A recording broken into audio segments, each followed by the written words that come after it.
had dropped 4 in a row. Lakers had won 4 in a row coming in. First quarter. Off the Lakers miss, Pelicans out and running. This will be fun. Look at Williamson coming up the wing. Josh Hart throwing it up. Williamson throwing it down. He had 11 points and 7 rebounds in the first half. Williamson. Later in the quarter, Pelicans up by 9. They really established themselves early in this game. Brandon Ingram says, hey, man, remember me? And then later, Ingram can't get that one to go, stays with it. 17 points in the first half. He shot 8 of 9 from the floor. Pelicans up 8. They led by as many as 15 in the first half. But then LeBron James distributing. Montrezl Harrell, the recipient there. James 6 assists in the first half. Took just 3 shots.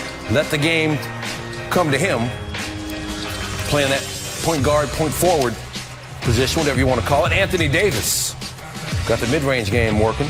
And then bodying up on Williamson. Davis 15 points in the first half. Lakers down 1 at the half. Third quarter. Pelicans are down 2. Williamson. A man his size, able to double clutch, stay in the air, and dunk that. Unbelievable, his athleticism. Finished with 21 points and 12 rebounds. Did I mention athleticism? LeBron James still doing it at 36. Able to get up and throw it down.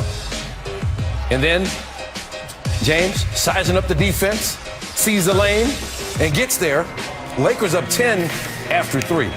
Fourth quarter, Pelicans got it back down to 4, but Lakers weren't having it.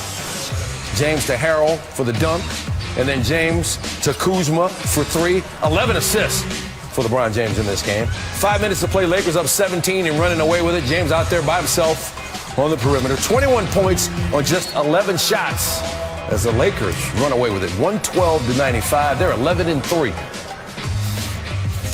Does it help, though, to have, not to have to play over 30 because you're up by 20? Is that stuff that you can sort of build up and save for later in the season, or is it irrelevant? No, man. I'm 36 years old, 18 years in the league. Ain't no save for something for later on in the season. My body is ready to play whatever I need to play throughout the course of the game. I go hard when I'm out there, and then I start my treatment after the game. So I wish I could bank time. I wish I was Justin Timberlake in that movie where I could bank some time, but I cannot do that at this point. Just still learning with execution and learning that if a player's going to a certain spot, we all still got to figure out what to do and spacing. Sometimes somebody's driving and we have 3 people cutting and nobody to kick it out to. And it's small things like that we just got to fix. LeBron James and Zion Williamson each led their teams with exactly 21 points on Friday, which brings their combined total through 3 meetings to 180 points. Only 3 pairs of number 1 picks have scored more over their first 3 meetings in the common draft era, which dates back to 19. A work of literature here. So Perk caused quite a stir with this tweet. I don't need to be convinced that Bron is the GOAT. It's stamped. But if this Nets team can make it out the East and Bron takes care of them, he's the undisputed GOAT. Beating 2 super teams today is greater than 6-0 in the 90s. Carry on. Stephen A? Oh, is no. Perk right about LeBron's GOAT status? No, I don't agree with Perk, but Max is the one that was talking smack to Perk. So I'm going to let Max get in here first. I'll close. Go ahead, Max. Go for you it. and Kirk, you and First of Kendrick all, go at it. No, it's absurd. Every word of it is absurd. Starting with LeBron's the GOAT, it's stamped. No, actually, Jordan's the GOAT, it's stamped. There's nothing LeBron's going to do now that's going to convince anyone who knows that at his best he's better than Jordan, because he's not. No, the numbers say it and the championships say it. That's number 1. Number 2, you act like Perkins has an old soul. Perk, you got an old soul, but you're actually a youngin'. You're over 10 years younger than me, and more than that, younger than Stephen A. You didn't really live through the Jordan era, so you're disrespecting the teams he beat. Michael Jordan, just in the second three-peat, had a year where when he comes back, had a full season back, he beat a 60-win Shaq and Penny team. That was a super team that had just been to the finals. Shaq, Penny, and an excellent supporting cast. He swept them. He then beat a 64-win Seattle team with Gary Payton and Sean Kemp. They were crew deep. They won 64 games. Well, if he beats another super team, The Nets have a big three. As I said, there's pressure on them to get to the finals. A lot of people aren't convinced they'll get to the finals. Most people aren't taking them to beat the Lakers. They're not the favorites against the Lakers because you brought it up yourself. A lot of people brought it up. There's only one ball. How are Harden and Kyrie going to play together? KD's coming back off the injury. Is his health going to hold up? Who's going to play defense because they weren't playing it well before Harden got there? Beating that team, you think, puts LeBron James over Max, a Michael Jordan who never even got taken seven games in a finals at 6-0? Max, you know good and damn well we only got 2 minutes left. Why are you going to chew up all the time? Go ahead, Kendrick. Yeah, Max. And Max, I thought you was going to bring up Jeff Hornacek again because I was going to walk off the set. But listen, let me tell you something, Max. If you're about to downgrade that 73-19 when Braun came back 3-1, then you're tripping right now. And if you're about to sit up here and tell me that with a Kyrie Irving, who is one of the most skilled players to ever touch the damn basketball, and Kevin Durant, arguably the best scorer to ever touch the damn basketball, James Harden, arguably the most prolific scorer to touch the damn basketball, all on one team, and you're telling me that that's not a super team and it's not championship or bust, you're out your damn mind. It is championship or bust. And if they happen to meet up with the Lakers in the finals and the Lakers beat them, I don't want to hear nothing. I don't want to hear that GOAT talk no more from you or Stephen A. Well, Max, first of all, the stuff you just said about, go ahead, Stephen A. Kendrick, I got to go, but let me say this to you. First of all, Kendrick, I disagree with you. Secondly, on this show, I will say what I want to say. Thirdly, and more importantly, here's the deal, Kendrick Perkins. Here's the deal. You can say that all you want to, but you dilute your own argument because you don't even have Brooklyn coming out of the East. You got Philly. So evidently, they ain't that damn. It doesn't stop, folks. The four-time NBA champion is also a four-time MVP, a four-time NBA Finals MVP. Winning a fifth NBA championship would tie him with the likes of Magic Johnson and the late, great Kobe Bean Bryant. Max, you're up first. Would a fifth NBA title give LeBron GOAT status? I'm talking MJ, Michael Jordan, his airness GOAT status. No. LeBron's already got the career argument. It's either him or Kareem. And I think for in the pros, in the NBA, considering how LeBron's still playing at his age, it's LeBron. Peak is Jordan. And I don't see where LeBron's going to elevate his peak over Jordan's. When we talk about greatest, guys, I don't think we just mean add up all the win shares by the end of the career and who's worth more wins, right? I don't think that's what we're talking about. Nor do I think it's just a guy who had one season. Oh, my God, he was all-world. He was as good as anyone I've ever seen, Bill Walton or something. I don't think that's what we're talking about. We're talking about a guy who's prime, who concentrated the highest level of performance over a significant number of years. When they were at their best, and how long did their best last? That's the best basketball ever played, right? So in baseball, if you said who's the greatest pitcher ever, you have a very good argument for Sandy Koufax. He only had 4 prime years, but one after another. No one ever did it like that. I think that's really what we're talking about when we say the best who ever did it in sports. And Michael Jordan's prime. Guys, the first time Jordan played with another All-Star was Scottie Pippen. He took the Pistons 7 games. Pippen had a migraine in Game 7, scored 2 points in 40 minutes, so they lost. He never didn't win the finals again in under 7 games.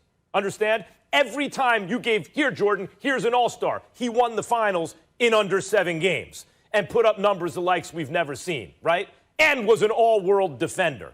He's the greatest of all time. I don't think LeBron can catch him.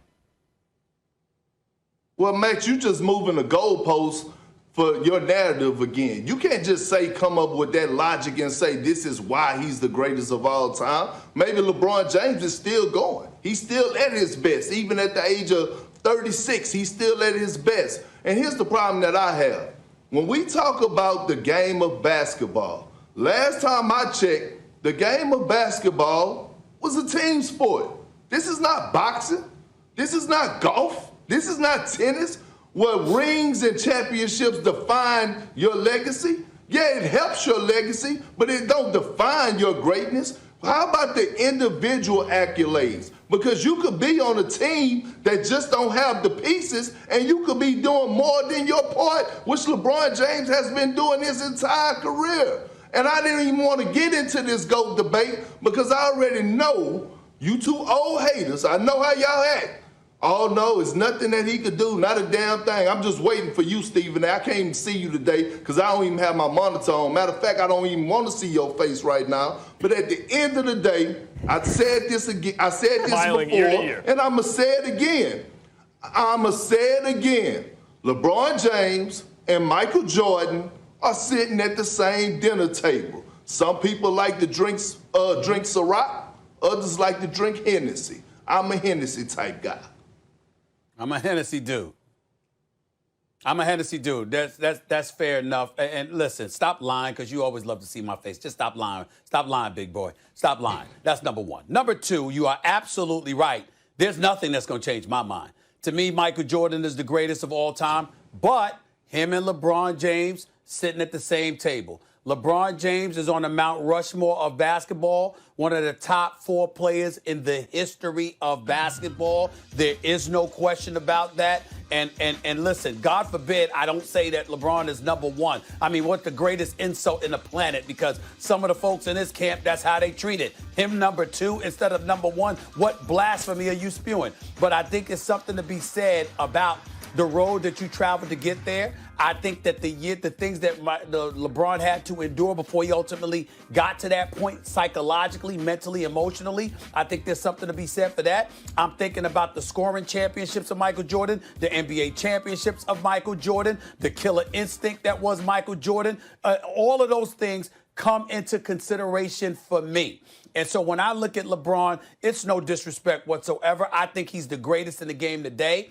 I think he's the greatest in the history of basketball outside of Michael Jordan. But if I had to take LeBron at his best, and I don't hold him all those championship losses against him, even though he lost 6. I don't blame him for losing to the Spurs in 2007. I don't blame him for losing for the Spurs in 2014. I don't blame him for losing to KD and Golden State. I understand what he was working against. But in the end, all I'm saying is when I take LeBron at his best, and I take Michael Jordan at his best, I would want Michael Jordan every day and twice on Sunday. Over LeBron James. And that is the only person that I would want over LeBron James in the history of basketball. I don't find that to be insulting. Stephen A. is right, Perk.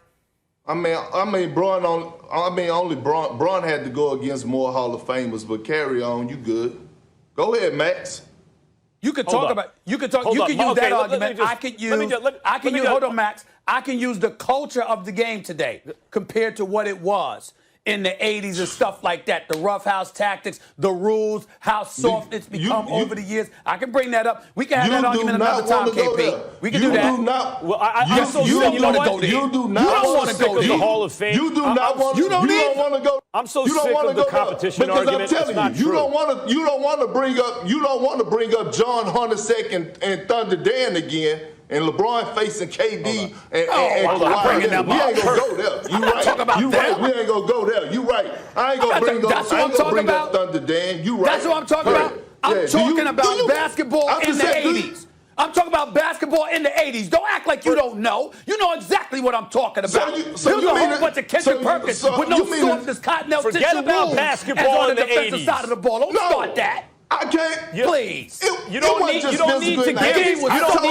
Jordan extra. Than it was then. You don't need to give Jordan extra credit for that. Don't give Jordan any extra credit for that. I take exception to what Perk just said about he didn't go up against enough Hall of Famers. Perk, on his way to winning 72 games, after that to win the championship, the all-time record at the time of the regular season, he swept a 60-win Shaq Penny team in their primes, swept them, goodbye, and then beat a 64-win team with Gary Payton and Sean Kemp in the finals. These were 60-plus win teams. He beat the Stockton and Malone teams twice. He beat the Magic Johnson James Worthy team when he first won his first title. This idea that Jordan went against soft competition, the reason it seems that way is because a lot of those cats didn't win championships because Jordan beat them.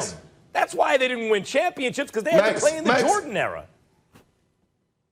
Max, first of all, I never said Jordan went against soft competition. I never said that. That never came out of my mouth. But what I do know is that I came in the league with LeBron James in 2003. And the league was physical. The league still had guys like Ron Artest, Jermaine O'Neal, Steven Jackson, Shaq, Gary Payton. All these guys were still in the league. The league was physical. The league was physical. Yeah, from 2003 to 2011. No, from 2003 to about 2012. Max, first of all, I just told you that championships should not define, it should play a major part. Yes, they should. But it should not define the whole, should not write the whole story. This is not an individual sport, Max. No matter how you want to say it. It's not the only thing, but it's a big thing. And Stephen A., you're right. You can't hold all the losses in the finals against LeBron. Like, you can't hold going up against that Warriors team with KD. Who was going to beat that team? Throw those two out. The first time he made the finals with the Cavs, all credit to LeBron for making the finals. The first time they lost to the Warriors, Kevin Love and Kyrie got hurt. Credit to LeBron for taking it 6. But the first loss against Dallas and Miami and the last loss against the Spurs in Miami, those were loaded teams, no excuses. Jordan never lost a series like that. All of that? When Jordan was loaded, he never lost series like that. All of that just to say you agree with me? Why didn't you just say, Stephen, I agree with you? That's exactly what I said, Max. I mean, I understand, but the bottom line is at the end of the day, it really doesn't matter. For the Spurs what it comes down to is LeBron James and MJ, like Kendrick Perkins said, they eating at the same dinner table. I'm not going to refute that, KP. So you can lift up your head and stop looking depressed, Pastor Perkins. No, all I'm saying is that they eat at the same dinner table, but it ain't MJ. Look, and I'm not. Listen here, Stephen A. and Max. This is what y'all failing to realize. I'm a fan of Michael Jordan's, right? But like I said, we could go. You could come down here to Texas, and I'll take you straight to the swamps, the old country Beaumont where I grew up at, and we can go talk with all my great uncles, and they go argue you down and say Kareem is the greatest of all time. Then when we get to y'all generation, you and Mac, pushing that 50 line, y'all go talk about Michael Jordan. Kareem's at the table but too. When it comes to my generation, I didn't say he wasn't. Max, can I finish? I'm just telling you, it could be an argument or a debate. It's just on what you prefer. What part of that you don't get? Yeah, but Jordan's at the head of the table, Perk. Jesus Jordan's Christ. at the head of the table. Oh, man, Bill Russell, Max. Kareem, and LeBron are there. Jordan's at the head of the table. Yeah, all right. man. My doctor just called me. He's like, this has been a lot for your ears today.